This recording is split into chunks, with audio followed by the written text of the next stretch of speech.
Hello everyone, good morning to all of you and welcome to online study point. दोस्तों, आज है 27 जून और आज की इस वीडियो में हम 27 जून से रिलेटेड करंट अफेयर के सभी इंपॉर्टेंट क्वेश्चन को कवर करने वाले हैं। इसलिए वीडियो को लास्ट तक देखिएगा और यदि आप लोगों को इस वीडियो की पीडीएफ चाहिए तो आप हमारा टेलीग्राम चैनल भी ज्वाइन कर सकते हैं, जिसकी लिंक डिस्क्रिप्शन बॉक्स में दी हुई है। और यदि आप चैनल पर नए हैं तो चैनल को सब्सक्राइब कर लीजिए, साथ ही बेल आइकन दबाना बिल्कुल मत भूलिएगा ताकि आप लोगों को हमारे किसी भी नए वीडियो की नोटिफिकेशन सबसे पहले मिल सके। तो चलिए स्टार्ट करते हैं हमारा पहला क्वेश्चन।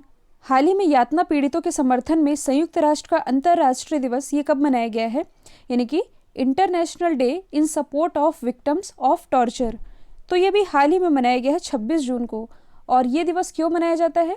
तो देखिए, मानवीय अत्याचारों के बारे में लोगों को अवेयर करने के लिए ये दिवस मनाया जाता है, क्योंकि मानव के साथ जो अत्याचार होता है इसे अपराध की कैटेगरी में रखा गया है और इसी के लिए लोगों को अवेयर करना ये है इस दिवस को मनाए जाने का मुख्य उद्देश्य। और यही मनाया जाता है 26 जून को। और किसके द्वारा मनाया जाता है? यूनाइटेड नेशन यानी कि संयुक्त राष्ट्र के द्वारा। इसकी स्थापना हुई थी 24 अक्टूबर 1945 को और इसलिए 24 अक्टूबर को हम मनाते हैं यूनाइटेड नेशन डे के रूप में। हेडक्वार्टर स्थित है न्यूयॉर्क में और प्रेजेंट टाइम में इसके जो हेड हैं ये हैं एंटोनियो गुटेरेस और ये किस कंट्री से बिलोंग करते हैं? पुर्तगाल से। यूनाइटेड नेशन की कुल मेंबर कंट्रीज़ है 193 और जो 193rd मेंबर कंट्री है ये है साउथ सूडान यानी कि दक्षिणी सूडान। और देखिए, इसके अलावा भी 26 जून को एक और इम्पॉर्टेंट डे मनाया गया है, international day against drug abuse and illicit trafficking, यानी कि नशीली दवाओं के दुरुपयोग और अवैध व्यापार के विरोध का अंतर्राष्ट्रीय दिवस ये भी मनाया गया है 26 जून को, जिसकी थीम थी better knowledge for better care. तो ये भी आप याद रखेंगे। अब यदि हम बाकी ऑप्शन को डिस्कस करें तो 21 जून को मनाया गया है international yoga day, international music day और वर्ल्ड हाइड्रोग्राफी डे।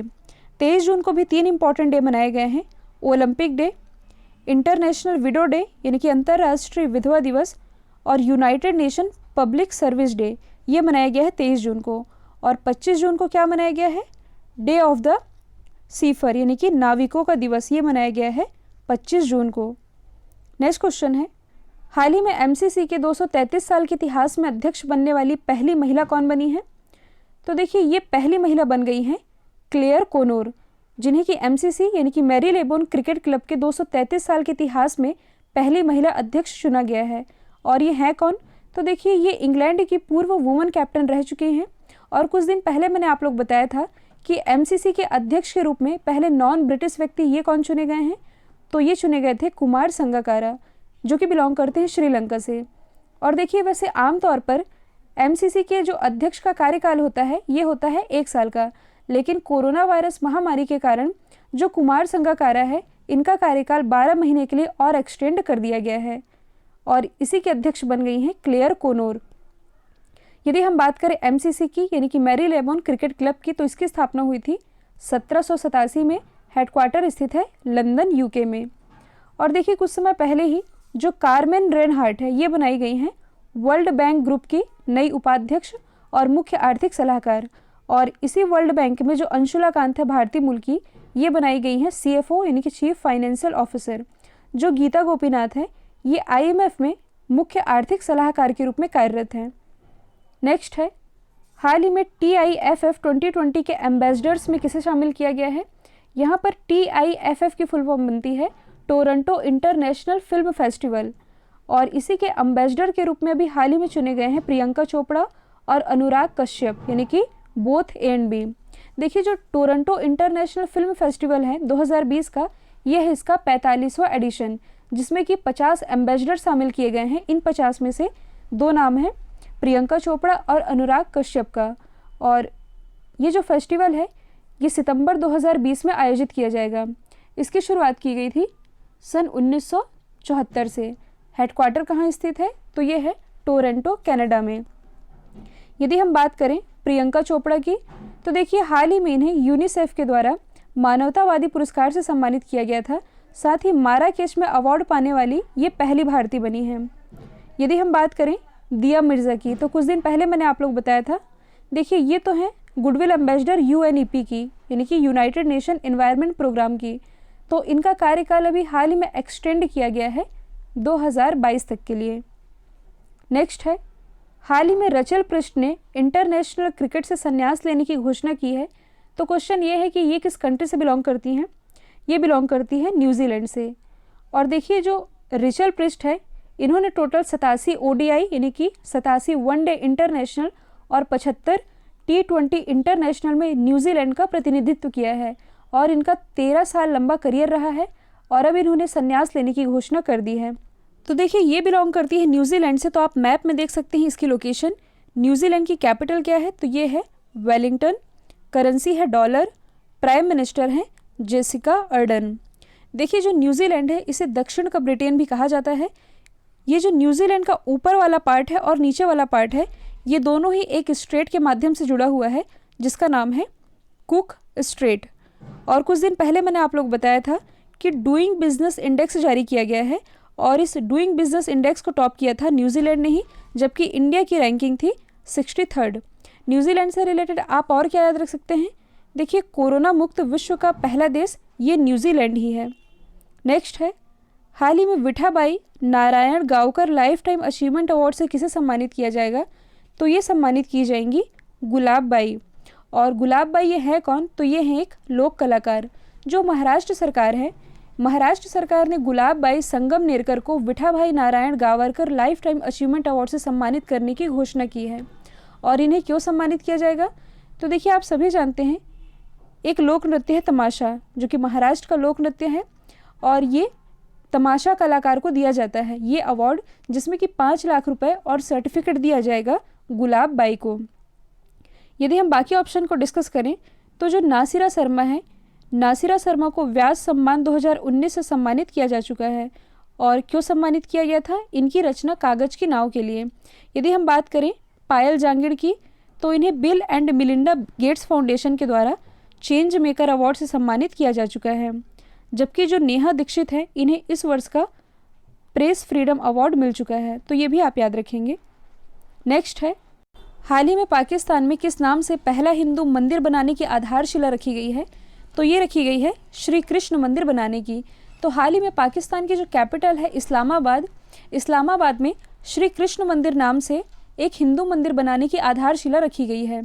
देखिए जो इस्लामाबाद हिंदू पंचायत है, इसने इस मंदिर का नाम श्री कृष्ण मंदिर रखा है और इस मंदिर के लिए ज़मीन तो 2017 में ही दे दी गई थी, लेकिन अब ये बनाया जाएगा जिसके लिए 10 करोड़ रुपए का खर्च किया जाएगा। यदि हम बात करें पाकिस्तान की, तो आप मैप में देख सकते हैं इसकी लोकेशन। ये स्थित है एशिया महाद्वीप में। पाकिस्तान की कैपिटल अभी मैंने बताया है इस्लामाबाद। प्रेसिडेंट है आरिफ अलवी। प्राइम मिनिस्टर है इमरान खान। और देखिए जो पाकिस्तान की संसद है, ये सौर ऊर्जा से संचालित विश्व की पहली संसद है। और कुछ समय पहले ही पाकिस्तान ने गन्ने के रस को यानी कि शुगर केन जूस को अपना नेशनल ड्रिंक भी डिक्लेयर किया था। भारत और पाकिस्तान को विभाजित करने वाली रेखा ये क्या कहलाती है? तो ये कहलाती है रेड क्लिफ लाइन। नेक्स्ट है, हाल ही में किस राज्य सरकार ने कोरोना संक्रमण के कारण लॉकडाउन को 31 जुलाई तक बढ़ा दिया है? तो देखिए ये एक्सटेंड किया गया है वेस्ट बंगाल गवर्नमेंट के द्वारा, क्योंकि वेस्ट बंगाल में जो लॉकडाउन है ये 30 जून को ख़त्म होने वाला था, लेकिन कोरोना वायरस का जो संक्रमण बढ़ रहा है उसे देखते हुए ये अब एक्सटेंड कर दिया गया है 31 जुलाई तक के लिए। यदि हम बात करें वेस्ट बंगाल की, तो आप देख सकते हैं ये किन किन राज्यों के साथ बॉर्डर शेयर कर रहा है। पश्चिम बंगाल की राजधानी क्या है? तो ये है कोलकाता। कोलकाता जो कि बसा हुआ है हुगली नदी के किनारे, और इसी हुगली नदी पर प्रसिद्ध हावड़ा ब्रिज भी बनाया गया है। मुख्यमंत्री हैं ममता बनर्जी, गवर्नर है जगदीप धनखड़, और कोलकाता उच्च न्यायालय के मुख्य न्यायाधीश ये हैं TBN राधाकृष्णन। लोकसभा सीटें आती हैं कुल 42, जबकि राज्यसभा सीटों की संख्या है कुल 16। यदि आप करंट से रिलेट करेंगे तो कुछ समय पहले ही चौथा बक्सा बर्ड फेस्टिवल ये आयोजित किया गया था पश्चिम बंगाल में ही। और अभी हाल ही में सब्जियों के उत्पादन में जो राज्य पहले स्थान पर रहा था ये था पश्चिम बंगाल ही। अगला क्वेश्चन है, हाल ही में महाराष्ट्र के नए मुख्य सचिव के रूप में किसे नियुक्त किया गया है? तो ये भी हाल ही में नियुक्त किए गए हैं संजय कुमार।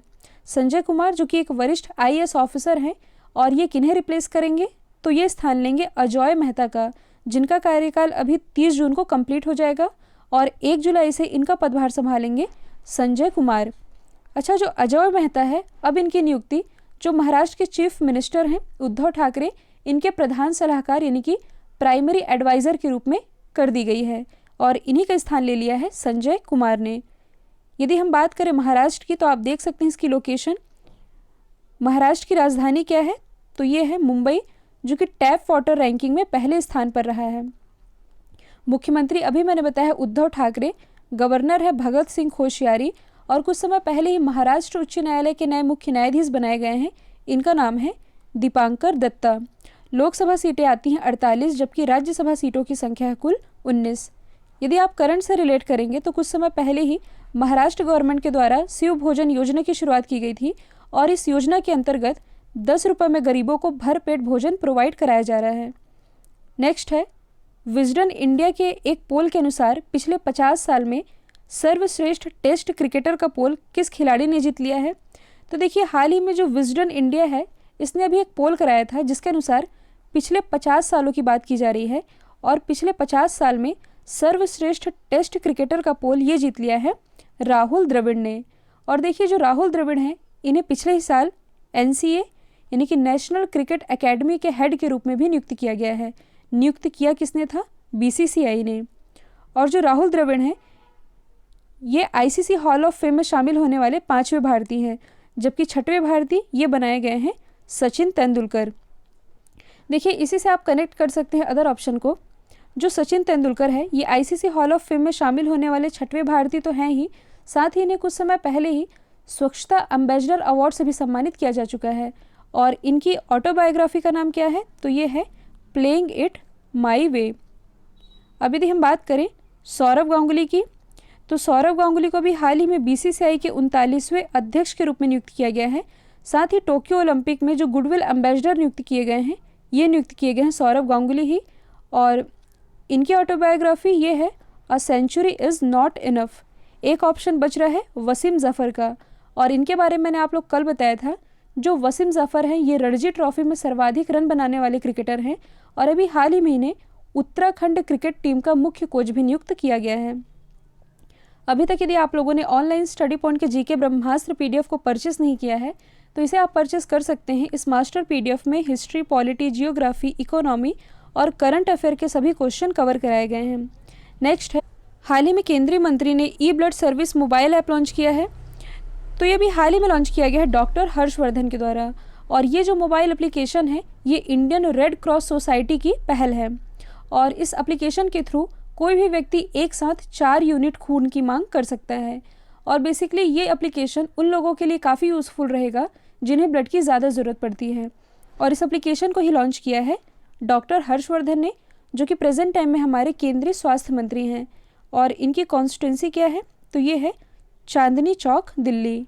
यदि आप करंट से रिलेट करेंगे तो कुछ समय पहले ही डॉक्टर हर्षवर्धन ने एक किताब लॉन्च की है। किताब का नाम क्या है, तो ये है कोविड कथा।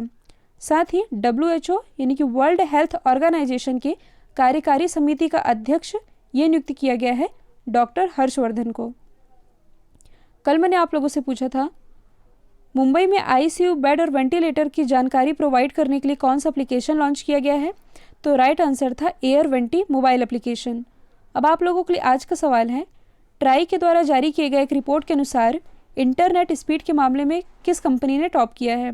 तो इसका आंसर कमेंट बॉक्स में दीजिएगा और एटलीस्ट एक स्टडी रिलेटेड ग्रुप में शेयर ज़रूर करिएगा। शेयर आप लोगों को ज़रूर करना है। तो आज के लिए इतना ही। Thank you so much.